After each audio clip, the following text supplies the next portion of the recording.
వస్తువులన్నీ పెట్టి తీసుకెళ్ళడానికి. ఒక్క ప్రోడక్ట్ కొనడానికి వచ్చిన కస్టమర్ చేతికి బాస్కెట్ ఇస్తే వెంటనే గిల్టీగా ఫీల్ అయి 10 ప్రోడక్ట్స్ కొంటారనే. అదేవిధంగా ఈ థర్డ్ రోలో బిస్కెట్స్, చాక్లెట్స్ అని పిల్లలు తినే ఐటమ్స్ పెట్టుంటారు. వాళ్ళకి తీసుకోవడానికి ఈజీగా ఉండాలనే. అత్యవసర వస్తువులైన రైస్, పాలు, పప్పులు వీటన్నిటిని చివరన పెట్టుంటారు.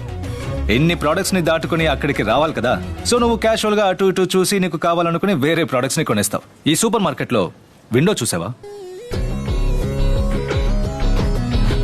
లేదు సార్. క్లాక్ కూడా ఉండదు. ఏ లోపలికి వచ్చే కస్టమర్ కి టైం పోయేది తెలియకూడదు. అది మాత్రమే కాదు, అన్ని సూపర్ మార్కెట్స్ లో లోపలికి రావడానికి ఒక దారి, బయటికి వెళ్ళడానికి ఒక దారి. కస్టమర్స్ కొనడానికి వచ్చినవి మాత్రం కొనుక్కొని వెళ్ళిపోకూడదు కదా.